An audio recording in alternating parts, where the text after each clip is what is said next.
Shalom, selamat pagi Bapak Ibu serta saudara yang dikasih oleh Tuhan. Kiranya berkat, damai sejahtera dan sukacita dari Tuhan Yesus Kristus senantiasa menyertai kita sekalian. Sebelum kita mendengarkan firman Tuhan dan renungan, marilah kita berdoa. Tuhan Allah Bapa yang Maha Baik, kami sungguh bersyukur atas kebaikan dan kemurahan-Mu, karena Engkau Tuhan yang selalu melindungi dan memberikan pertolongan dalam kehidupan kami. Jika saat ini kami akan mendengarkan firman-Mu, kami memohon Tuhan mengurapi kami dengan Roh Kudus-Mu agar kami dapat mengerti dan memahami apa yang Tuhan sampaikan kepada kami. Mampukan kami untuk menjadi anak-anak-Mu yang mentaati firman-Mu. Mampukan kami untuk dapat menjadi saluran berkat bagi sesama kami. Terima kasih Bapa, di dalam nama Tuhan Yesus Kristus kami berdoa. Amin. Bapak Ibu serta saudara yang terkasih, bacaan firman Tuhan saat ini diambil dari TB2, Kitab Ibrani pasal 13 ayat yang pertama. Demikianlah sabda Tuhan. Peliharalah kasih persaudaraan. Tema renungan saat ini adalah kasih persaudaraan. Bapak Ibu serta saudara yang dikasih oleh Tuhan Yesus Kristus, kisah menyentuh datang dari seorang fotografer yang bernama Joy O'Donnell yang mendokumentasikan kehancuran setelah Perang Dunia Kedua. Di kota Nagasaki, ia menangkap sebuah momen yang begitu menggetarkan hati. Seorang anak laki-laki berusia sekitar 10 tahun memanggul adiknya yang telah meninggal untuk dibawa ke tempat kremasi. Dengan bibir tergigit hingga berdarah, ia menahan kesedihan yang luar biasa.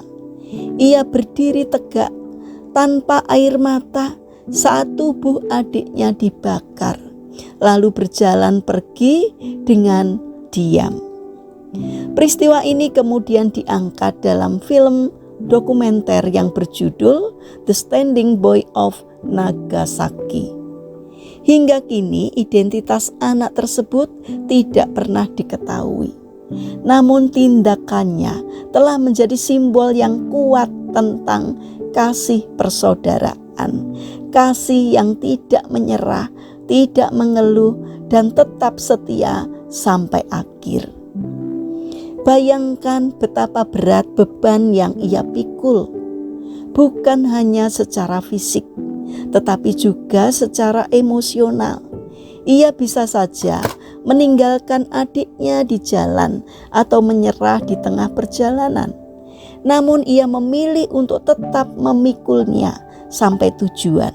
Itulah gambaran kasih sejati, rela berkorban, setia, dan bertanggung jawab. Bapak Ibu serta saudara yang terkasih, firman Tuhan di dalam kitab Ibrani pasal 13 ayat yang pertama ini mengingatkan kepada kita untuk memelihara kasih persaudaraan. Ini bukan sekedar anjuran, melainkan perintah yang harus diwujudkan dalam kehidupan sehari-hari. Kasih kepada Allah tidak bisa dipisahkan dari kasih kepada sesama.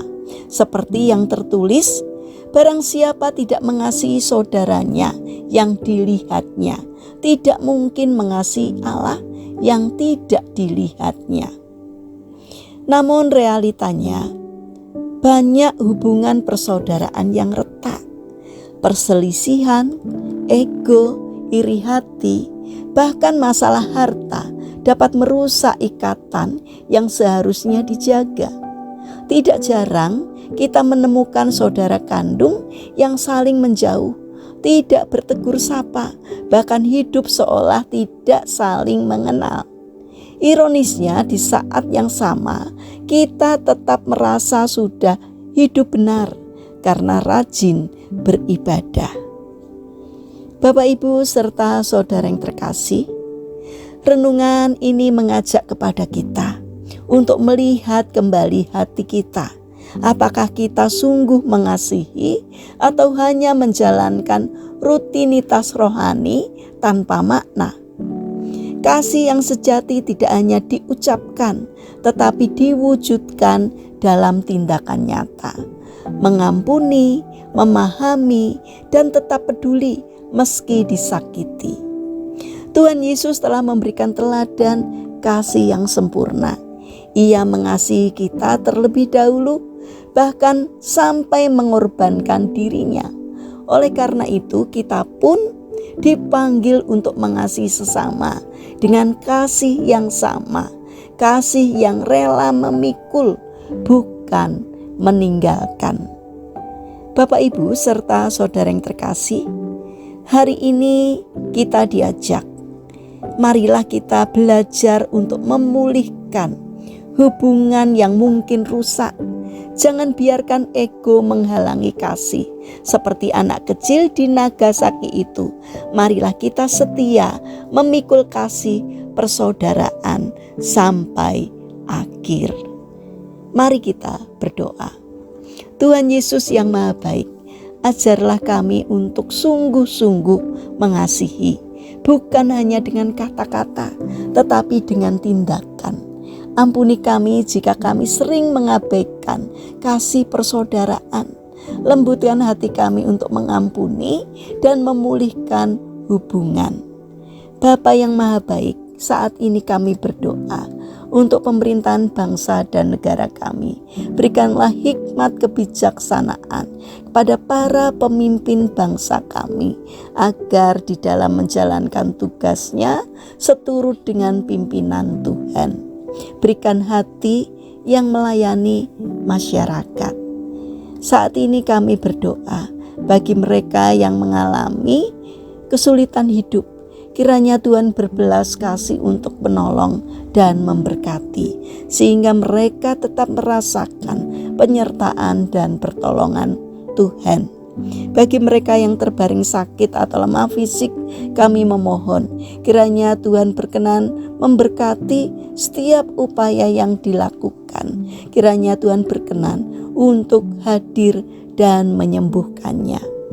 Bapa yang Maha Baik, kami ingin menyerahkan setiap rencana kami hari ini ke dalam pimpinan Tuhan. Sertai dan berkati apapun yang boleh kami kerjakan, sehingga dapat mendatangkan berkat dan sukacita, tidak hanya bagi diri kami, namun juga bagi sesama kami. Pakailah kami sebagai alat-Mu untuk menjadi saluran berkat bagi sesama kami. Terima kasih Bapa. Kami serahkan seluruh doa dan permohonan kami kepada Allah yang hidup, yang kami kenal di dalam nama Tuhan Yesus Kristus. Amin. Puji Tuhan, Bapak Ibu serta saudara yang terkasih, kiranya firman Tuhan dan renungan hari ini dapat menjadi berkat bagi kita semua. Haleluya.